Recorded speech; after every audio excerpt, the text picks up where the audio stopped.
Nous proclamons un Messie crucifié, scandale pour les Juifs, mais pour ceux que Dieu appelle, il est sagesse de Dieu.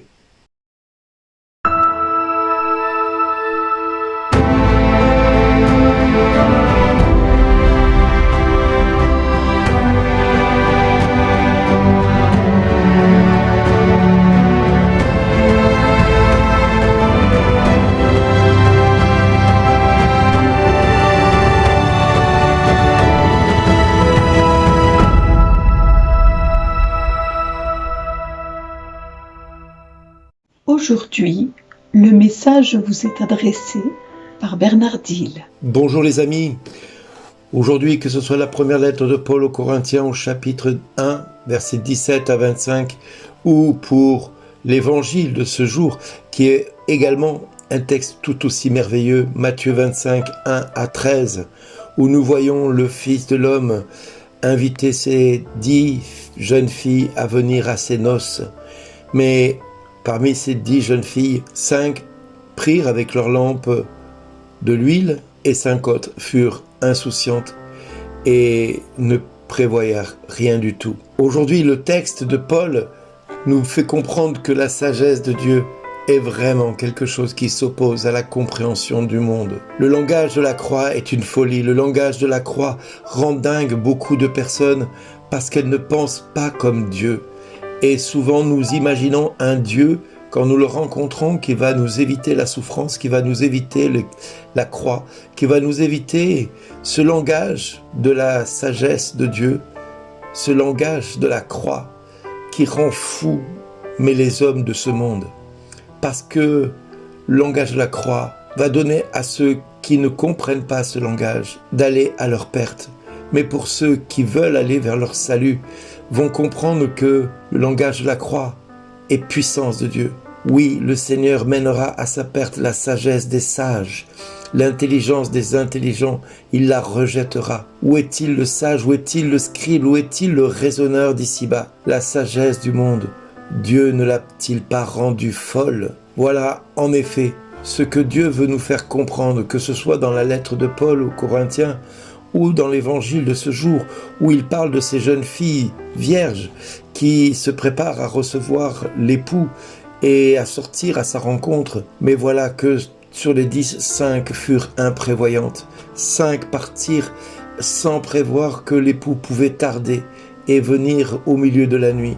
Alors certaines vont s'endormir, s'assoupir et leurs lampes vont pratiquement s'éteindre et ne pas pouvoir être là quand l'époux sera là. Alors, sur les 10 jeunes filles, 5 ont pu préparer leurs lampes parce qu'elles étaient prévoyantes, parce qu'elles avaient prévu suffisamment d'huile pour qu'elles ne s'éteignent pas. Pourquoi Paul parle de la sagesse de Dieu? Pourquoi l'Évangile nous parle de ces 10 vierges, 5 qui n'avaient rien prévu, qui attendent leur tour en disant « Seigneur, ouvre-nous » Mais le Seigneur va leur répondre « Amen, je ne vous connais pas » et si Paul nous parle de la folie de Dieu, qui est incompréhensible pour la sagesse des hommes, c'est pour que nous, aujourd'hui, nous n'oublions jamais que le Christ revient bientôt, que notre Seigneur revient chercher son Église, que notre Seigneur vient et qui nous invite à veiller, car nous ne savons ni le jour ni l'heure du retour de notre Seigneur, de l'enlèvement de l'Église. Nous ne connaissons ni ce jour ni cette heure.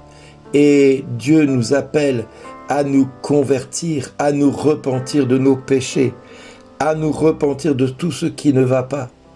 Alors Seigneur, je te prie vraiment d'aider tous ceux qui ont vraiment besoin de se convertir à le faire réellement, à se repentir de leur vie dissolue.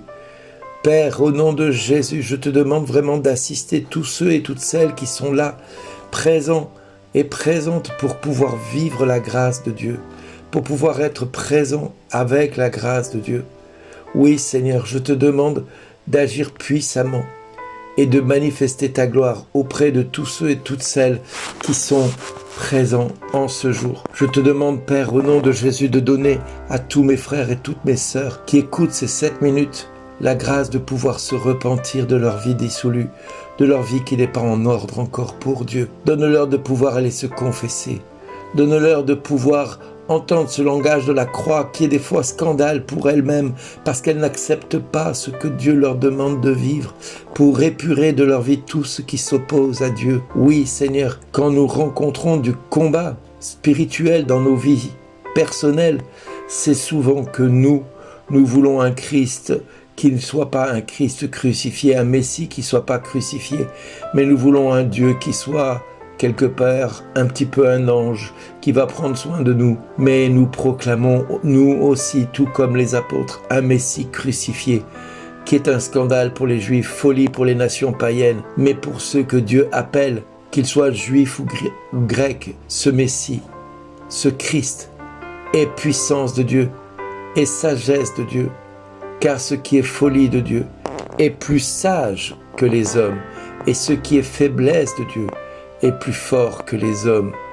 Oui, la faiblesse de Dieu a été de laisser à l'homme ce libre arbitre de pouvoir, à un moment donné, faire le bien ou le mal, d'accueillir la grâce en se repentant, ou de rester orgueilleux et de refuser la miséricorde de Dieu. Oui, nous avons toujours le choix de faire ce que Dieu nous commande, d'appliquer sa parole, de la mettre en pratique, de l'entendre et d'enfin dire à Dieu, Seigneur, aie pitié de moi pécheur. Alors, je pourrai avec tous les saints du ciel contempler sa face, me réjouir de pouvoir contempler ce Messie crucifié qui aujourd'hui encore donne sa vie pour chacun de nous.